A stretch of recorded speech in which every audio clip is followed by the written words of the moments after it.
Assalamualaikum warahmatullahi wabarakatuh, rekan-rekan pendamping dan rekan-rekan desa.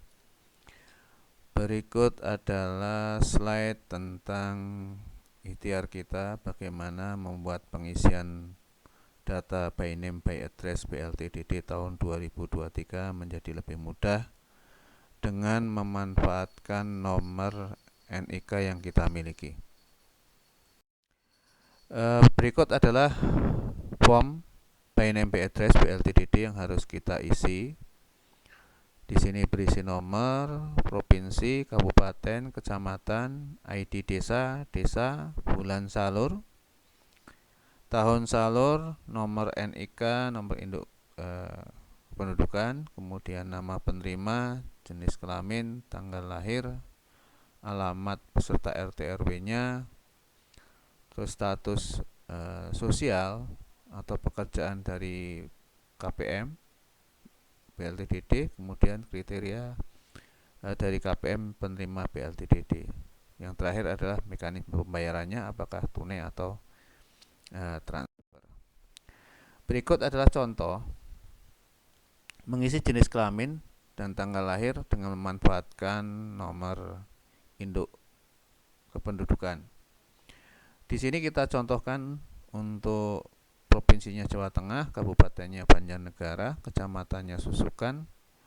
Di sini ada beberapa nama KPM yang kita simulasikan, di mana kita asumsikan ini adalah warga penduduk desa Berta. Ada 1, 2, 3, 4, 5, 6 nama yang kita simulasikan. Nama ini hanya contoh, demikian juga nomor NIK-nya. Dari data yang kita dapat dari desa, kita memperoleh nomor induk kependudukan dari masing-masing nama tersebut.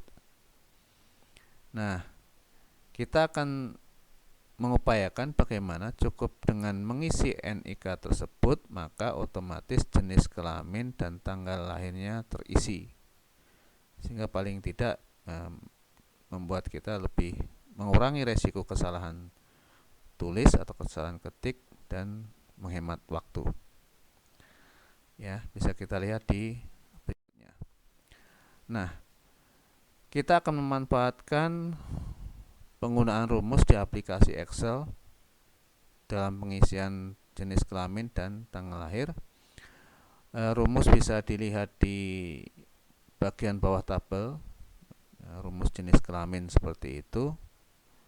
Ya, kemudian rumus tanggal lahir seperti itu. Hanya kita nanti melihat kolom NIK itu masuk kolom apa di Excel-nya.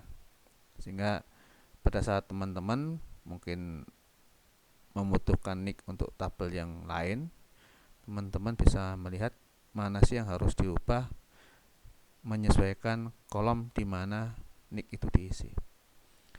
Di sini kita akan melihat dulu pengisian terkait dengan jenis kelamin dan tanggal lahir.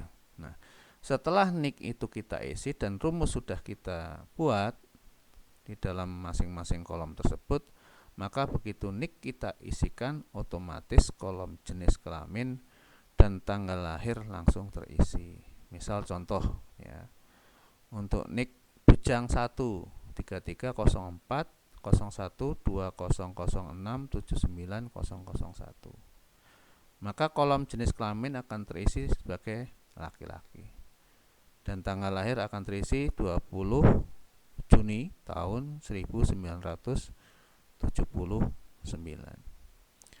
Kalau yang perempuan misalnya NIK-nya 3304 014 10782 0072 gadis 1, maka dari NIK tadi maka akan diketahui bahwa gadis 1 adalah perempuan dengan tanggal lahir 1 Juli 1982.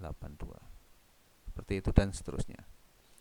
Nah, di sini kita akan menghindari resiko kesalahan ketik pada saat menentukan apakah nama KPM itu laki-laki atau perempuan, dan kapankah tanggal lahirnya, karena otomatis akan langsung diambil dari nomor-nomor yang ada di NIK-nya. Di samping itu cukup menghemat waktu karena 2 isian kolom akan langsung terisi. Ya. Nah, demikian juga untuk mengisi status sosial dan atau pekerjaan KPM, ya. Itu kita lengkapi dengan list, ya. Jadi teman-teman bisa memilih di setiap kotak pengisian list kira-kira KPM itu secara status sosial atau pekerjaan masuk kategori yang mana. Apakah petani pemilik lahan, petani penggarap atau penyewa, buruh tani, nelayan pemilik perahu, buruh nelayan, dan lain-lainnya. Nah, jadi nanti teman-teman tinggal milih. Contoh bujang 1 itu apa? Oh, bujang 1 itu buruh tani, ya. Teman-teman lihat listnya, pilih buruh tani. Gadis 1 itu apa? Status sosial atau pekerjaannya, oh juga buruh tani, maka teman-teman pilih buruh tani di list tersebut.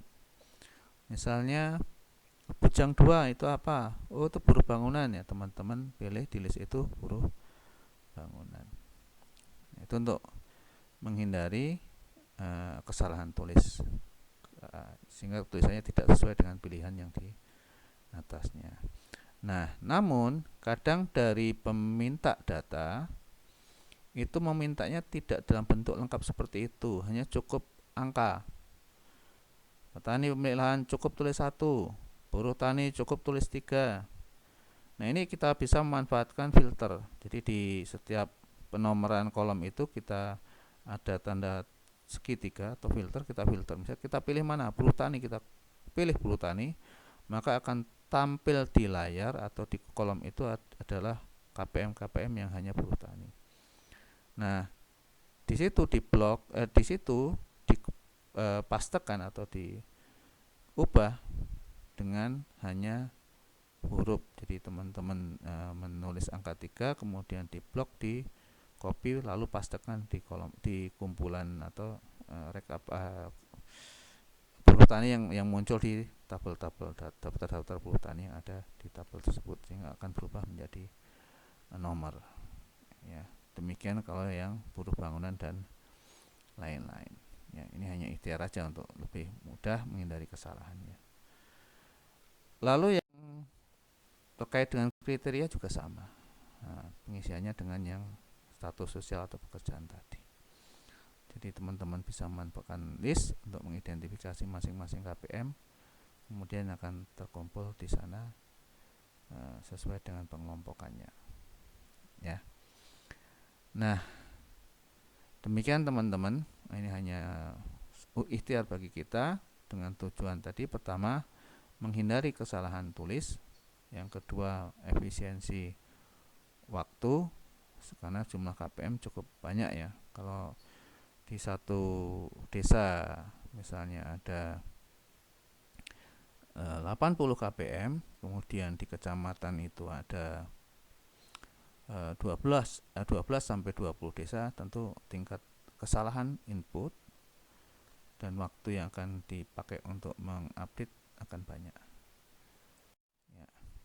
Demikian teman-teman, terima kasih, semoga bermanfaat dan bisa menjadi upaya bagi kita untuk lebih mengoptimalkan pengisian data KPM BLTDT, data by name by address, sehingga dapat segera digunakan oleh pihak-pihak yang menggunakannya untuk merencanakan program, mengevaluasi program agar lebih baik ke depannya. Mohon maaf, terima kasih. Assalamualaikum warahmatullahi wabarakatuh.